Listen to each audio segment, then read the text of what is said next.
really did, I really big, I really did, I really big.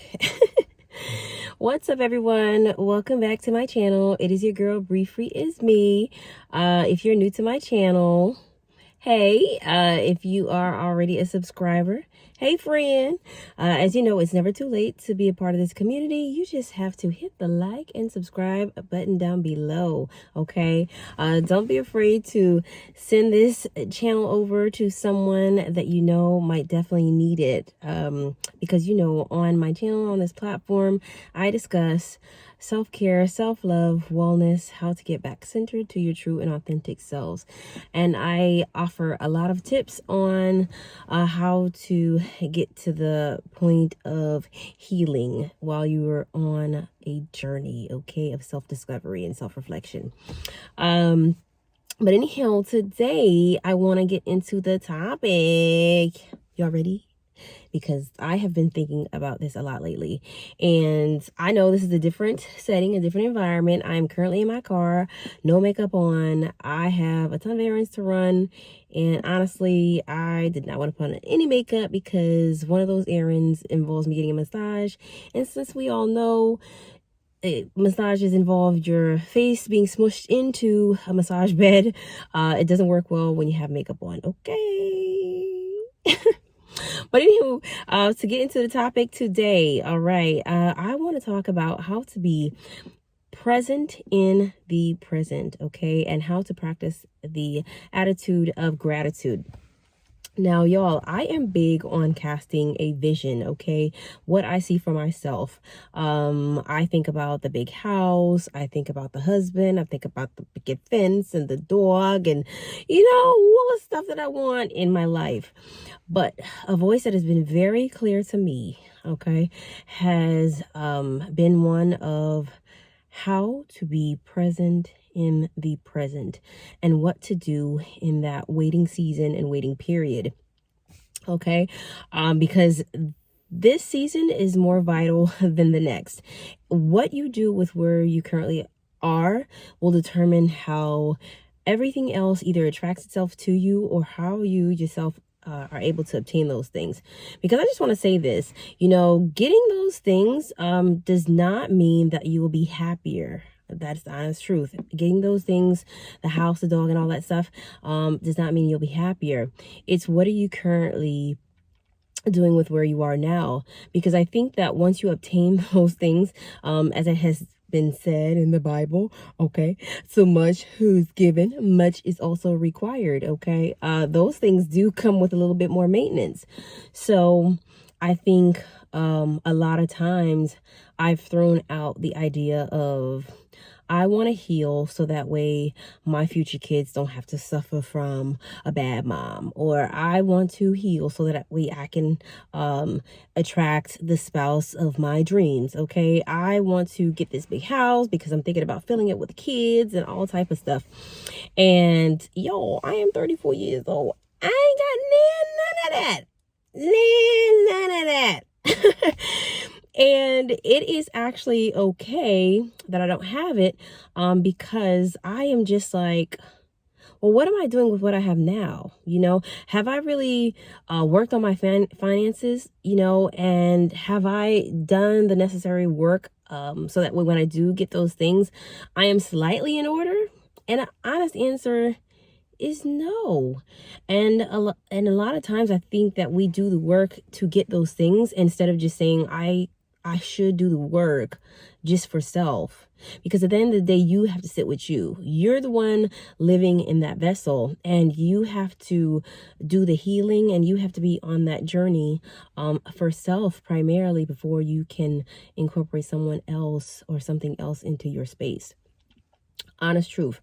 I remember watching a video on YouTube with this YouTuber that was talking about, you know, she wanted to buy this house. House had like a couple of bedrooms, and she was already thinking about, man, you know, in that bedroom could be one for my kids, one could be one for my husband, his office, and one could be this and one could be that. And she's a single woman. She didn't have those things yet.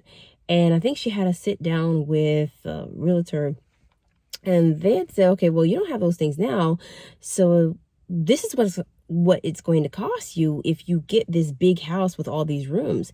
And she didn't think about it, but the overhead expense of what it was going to be to have that house by herself with none of those things was going to be a lot. So again, a lot of times I think we are casting those visions for those things, but where we currently are, God is like, what are you doing? Like, what are you doing? I haven't given you those things yet, you know?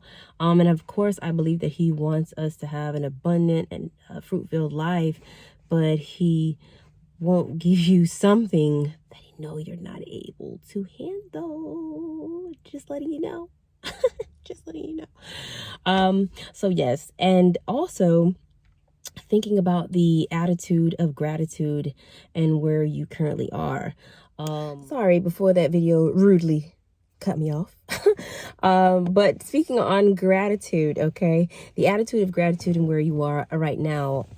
Oftentimes I find that we are moaning, groaning, and grumbling while we are waiting for these blessings to arrive, but we don't see the big part of who we are in that moment as we are waiting.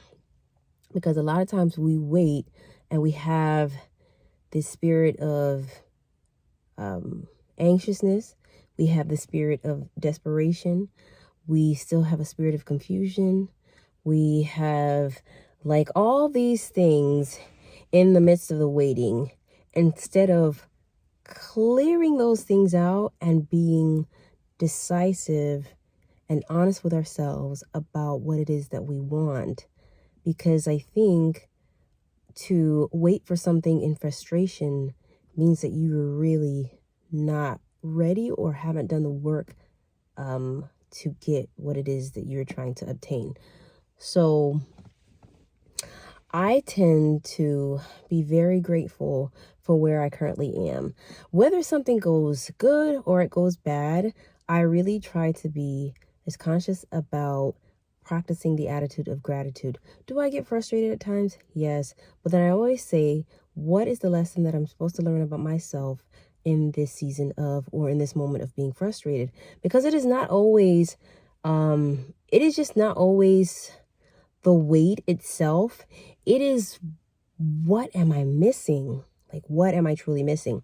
So I am just saying all of that to say, in this current season that you're in, if you're on this journey with me of healing, being intentional, being self-aware, I want you to practice that attitude of gratitude and being present in the present, because all those things that you want to attract to yourself, they will come when you least expect it, because that's usually how God shows up. I don't know why, Lord, but that's usually how he shows up, okay? It's when you least expect it. He just gives you these skills, and all he wants you to do is refine on what you already have and what you already know. That's it. And the things that are not going to serve you any purpose, let those things go. Because again, when he gives you that blessing, there will always still be reminders of where you came from or what you've been through. So you'll still have those triggers, but it's like, I need you to figure out how to stop activating those triggers or stop allowing people to act those triggers so easily in you. So I think or feel those are the things that are going to help you again in this season of learning about yourself. Okay. So although we are all waiting on our spouse, although we are waiting on our house, we are waiting for the dream job, we are waiting for the $100,000 million in the bank account, we don't have those things just yet. So how can we sharpen the skills that we have now in order to be ready when that thing gets to us? Because it's still going to take a level of discernment. It's still going to take some form of discipline to be able to obtain those things when they get to you. All right, so I am going to go on, run my errands. I love you guys. Continue to tune into my channel because, like I said, I be dropping the hits. Okay. Love you guys.